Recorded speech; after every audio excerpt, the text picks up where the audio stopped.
Have you ever wondered, are mass shooters crazy? Are they mentally ill? Are they severely mentally ill? Are they lunatics? What is it about mass shooters that make them do what they do? If you want to learn more about that, I am Mr. E. This is MysterE's Mysteries, and we are here to talk about all things mysterious in the world of psychology.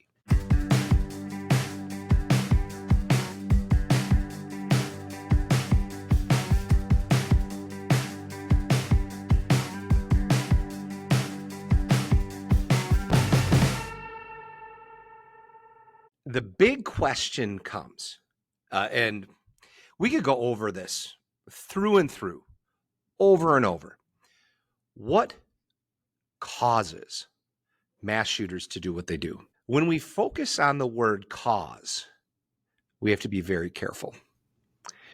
Because with cause and effect, we're saying that one thing is causing the other to happen. So, my example today is on mass shooters. With mass shooting and school shootings, obviously big time on the rise. Between 1900 and 1970, there was one mass shooting for every 1 billion people each year. Okay. From 1970 to 2019, there's 28 mass shootings per billion people. 7 billion people on the planet. You do the math. There's a lot more mass shootings. So the question is, what's causing this? I'm not here to tell you what causes it. I'm here to tell you what the difference is between causing and being connected. So there are so many people that preach that mental illness leads to mass shooters doing what they do. I'm here to dispel that rumor. I'm here to dispel those facts or those faux facts. Here's the situation. They have done studies on mass shooters, and this is what they found out. Of all mass shooters, only 4 to 8% suffer from a severe mental illness. A severe mental illness would be either something like schizophrenia or severe bipolar disorder, like a schizoaffective disorder. So some sort of psychotic break where they can't tell what's real from what's unreal. So only 4 to 8% of all mass shootings are done by somebody with a severe mental disorder. If we take the less severe mental disorders, what we're looking at is we're looking at a 25% grouping of mass shooters that struggle with moderate mental illness. Okay. So I'll just say that one more time.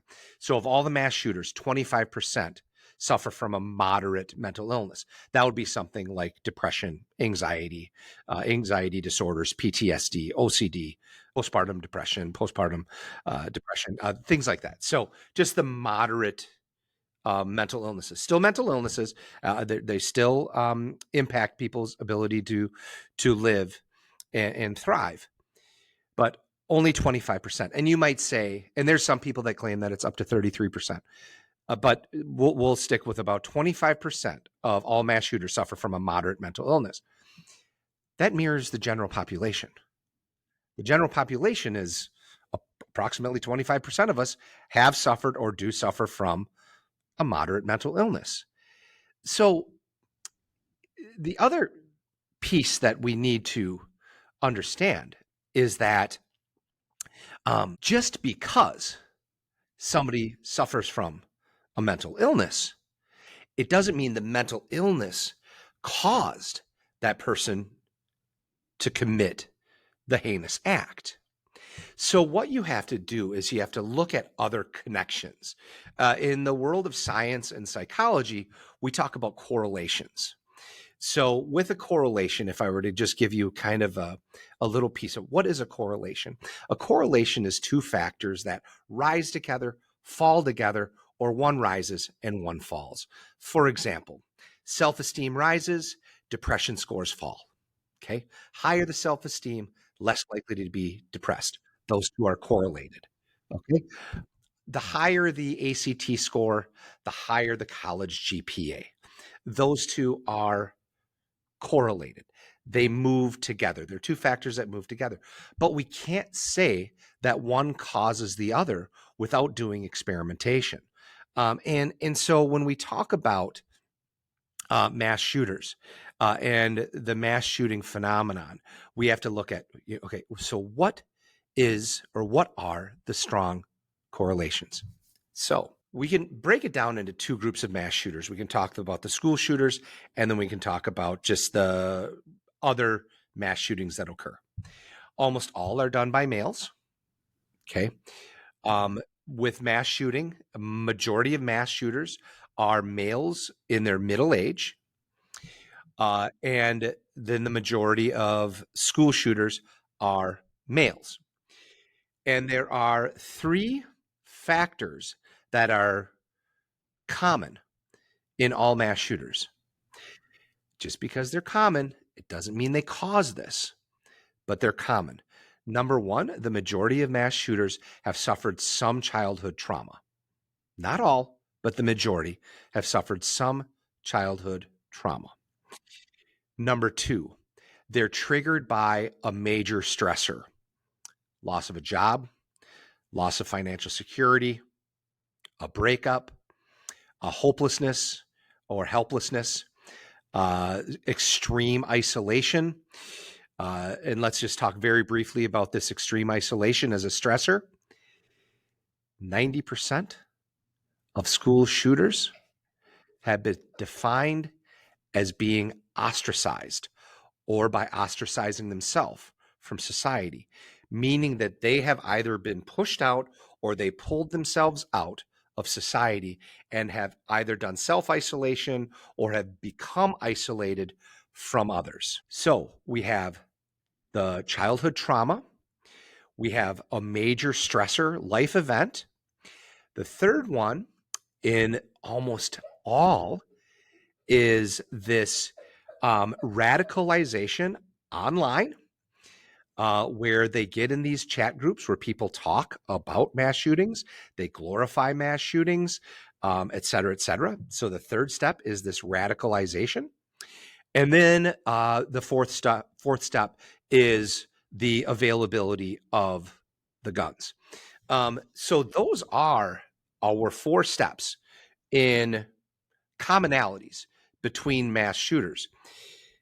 Again, I'm not saying what is causing these mass shooters, but the strongest correlation is this ostracization, is this isolation, whether it's self-isolation, like they just decided to isolate themselves, or whether they were kind of ostracized by society for various reasons.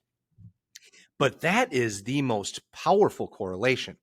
Mental illness is not correlated with school shootings.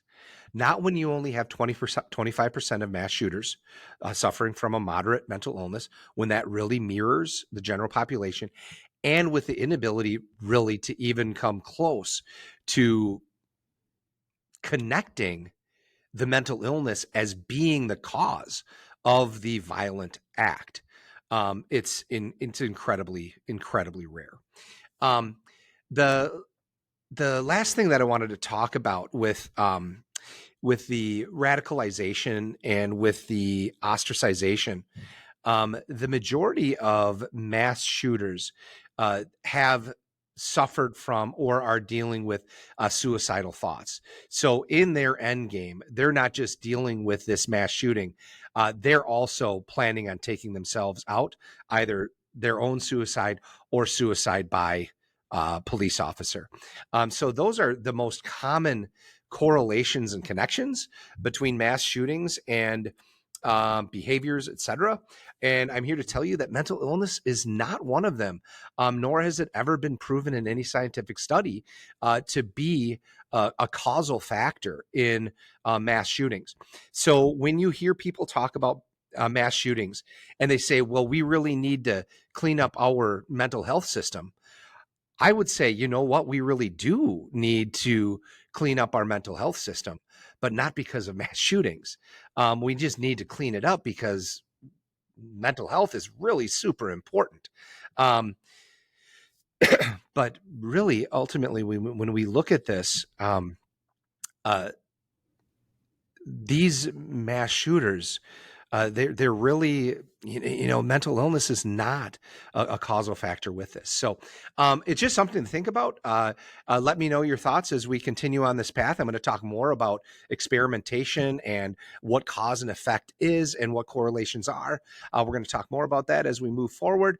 But hey, I am Mr. E. This is Mystery's Mysteries. I want to thank Bear Wade with Unify Agency and all the work he does as a producer and director. So thank you so much. And as always, make sure that you follow our podcast on Spotify, Apple, anywhere that you can find podcasts, YouTube, etc. I am Mr. E. We'll see you all.